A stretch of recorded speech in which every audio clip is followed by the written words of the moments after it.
ఓం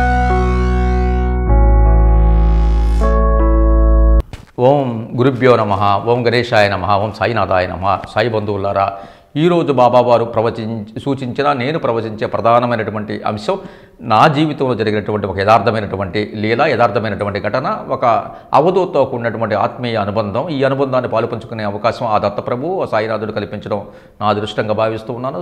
దాదాపుగా 30 సంవత్సరాల నుంచి సాయిబాబా వారిని కొలుస్తూ ఆరాధిస్తున్నప్పటికీ నాకు సంతృప్తి అనేది నా జీవితంలో కలగలేదు. కారణం ఏంటంటే బాబా గారు ఉన్న టైంలో నేను లేకపోయానే. శ్యామ మహర్షాపతి లాగా బాబా పక్కన ఉంటే నేను కూడా ఆయన అనుభూతులు, ఆయన యొక్క లీలను నేను చూసేవాడిని అని బాధపడేవాడిని.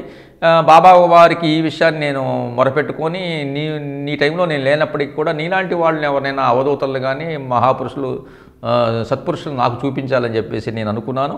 ఈ క్రమంలో బాబావారు నా యొక్క మొరని, నా యొక్క విజ్ఞప్తిని ఆలకించి నాకు అనేక మంది అవధూతల్ని ప్రత్యక్ష దర్శనం కలిగించడం, వారి యొక్క ఆత్మీయ అనుబంధాన్ని ఏర్పరచడం, వారి యొక్క అనుభూతుల లీలను ప్రదర్శించడం, ఇవన్నీ కూడా జరిగినాయి. ఈ క్రమంలో ఒక అవధూతతో ఒక ఆత్మీయ అనుబంధాన్ని 15 సంవత్సరాల క్రితం జరిగినటువంటి నా జీవితంలో జరిగిన సంఘటన మీతో పాలు పంచుకునే ప్రయత్నం చేస్తూ ఉన్నాను. ఇది సాక్షాత్తు దత్తప్రభు అనుగ్రహం బాబావారి కృపతో జరిగింది.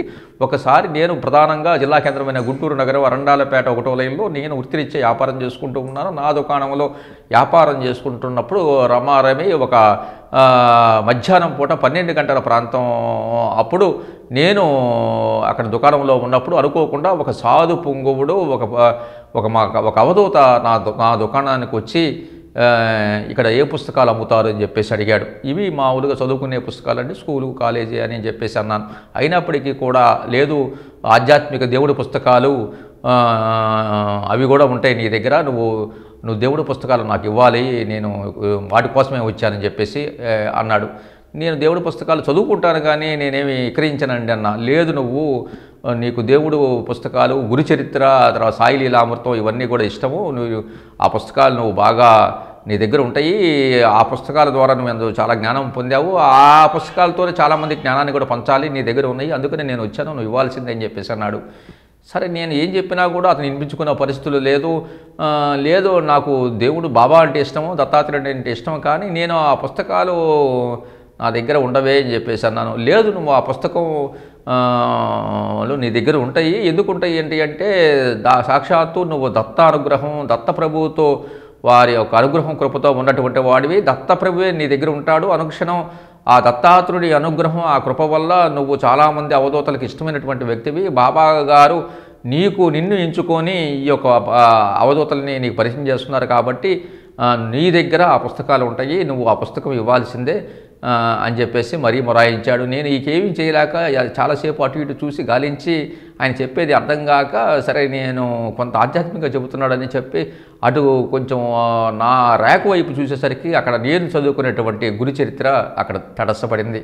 వెంటనే ఆ పుస్తకం తీసి స్వామివారి చేతిలో పెట్టంగానే స్వామివారి చిరునవ్వుతో, చూసావా, నువ్వు పుస్తకాలు లేవన్నావు, నీ దగ్గర మరి కావాల్సినటువంటి పుస్తకం ఉంది, మరి దత్తాత్రేయుడి సాక్షాత్తు దత్తప్రభు పుస్తకమే ఉందంటే నీకు అందరు అవధూతలు అందరూ సాధు పురుషులు ఉన్నట్టే కదా, మరి లేదని అంటామే, నీ దగ్గర పుస్తకం ఉంది, ఆ దత్తప్రభు నీ దగ్గర ఉన్నాడు, నీకు అర్థమైందా, నీ దగ్గర ఉన్నటువంటి స్వామిని నువ్వు గ్రహించలేకపోతున్నావు, కాబట్టి నువ్వెప్పుడు కూడా అట్లా అనుకోబాకు, ఆ దత్తుడిని మాత్రం నిరంతరం స్మరణ చెయ్యి, ఆ దత్తుని యొక్క ఉపాసన చెయ్యి, దత్తమంత్రాన్ని అనుష్ఠానం చెయ్యి, తర్వాత బాబా యొక్క లీలల్ని ఇవన్నీ కూడా నువ్వు విస్తారంగా ప్రచారం చెయ్యని చెప్పేసి ఆయన నాకు ఆ పుస్తకాన్ని తీసుకొని మళ్ళీ తిరిగి ఆ పుస్తకాన్ని నాకే ఇచ్చేసి నన్ను ఆశీర్వదించి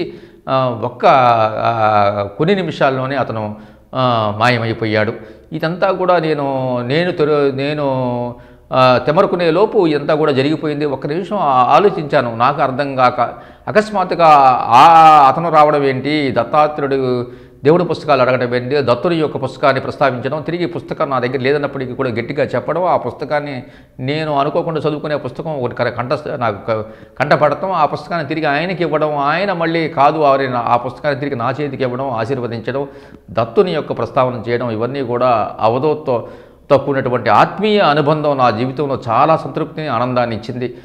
ప్రధానంగా దత్తాత్రేయుని యొక్క అనుగ్రహం, ఆయన కృప ఉండాలంటే చాలా కష్టతరమైనటువంటి విషయం. ఆ విషయాన్ని మరి సాక్షాత్తు ఆ అవధూత వచ్చినటువంటి అవధూత నాతో ప్రస్తావించడం, నాతో అనుభూతిని పొందడం నిజంగా నేను చాలా ఆనందించాను.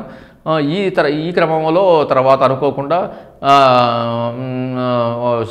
ఆయన చెప్పినట్టుగానే నాకు దత్తాత్రేయుడి యొక్క అనుష్ఠాన మంత్రం మరి గురువుగారు శ్రీ పావుగోలు నరసింహారావు గారు అని చెప్పి దైవజ్ఞరత్న అమ్మవారి భక్తుడు నాకు ఆ యొక్క మంత్రాన్ని ఉపదేశించారు. ఆ తర్వాత ఆ ఉపదేశించినటువంటి మంత్రాన్ని నేను నిరంతరం కూడా స్మరణ చేస్తున్నాను.